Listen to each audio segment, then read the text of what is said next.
Let's talk about forces again. You know, previous visits, I used to see a massive security cordon everywhere. There used to be a Jawan standing at a shouting distance of the next one, and he was completely, armed, completely helmet, completely in full gear with bulletproof vest. It was literally carpet bombed, right? This I saw definitely before Article 370. I did see that.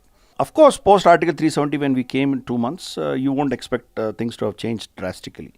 But this visit, strangely, I see very little presence of forces.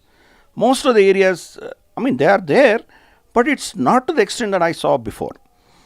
Second, when this incident in Latipura, which happened, which wrongly they call it as Pulwama attack. It didn't happen in Pulwama, but it happened in Latipura. I strongly believe it is because they wanted to save the saffron industry there from taint. But anyway, after that attack happened, security forces had put some conditions.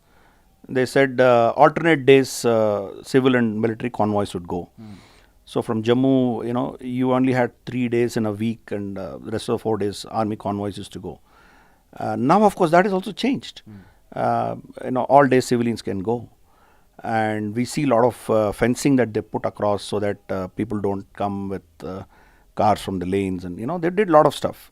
But I see significant confidence in the armed forces, what was lacking prior to Article 370. You have been interacting with the government, with forces to in certain extent. You have been in communication with them.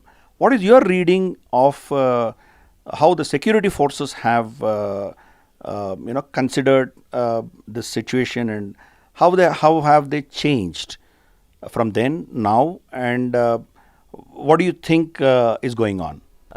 As I said, that we have to understand that the role of security forces is to find wherever there is terrorism and get rid of the terrorists.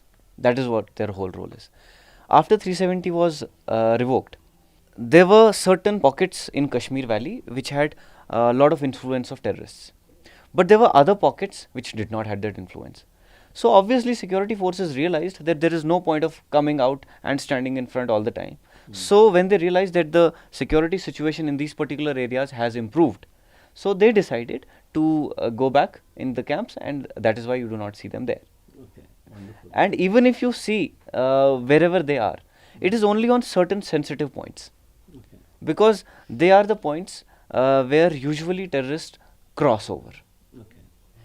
That is why there are too many checkpoints at that point in particular places on those pockets. Otherwise, if you come from north of Kashmir towards the south, you will see in the north there is a minuscule presence of the security forces, because it is felt that the security situation has improved, and that is why the negative people, the anti-India elements, they are trying hard to even radicalize and try to create havoc in that situation. But security forces and the administration knows its job how to be done. So you would see the presence is very less there. When you come to Srinagar, if you would have roamed around, you would have seen there is hardly any presence here in the city. So that is the full funda of it. The situation improves, they go back in. The situation worsens, they come out.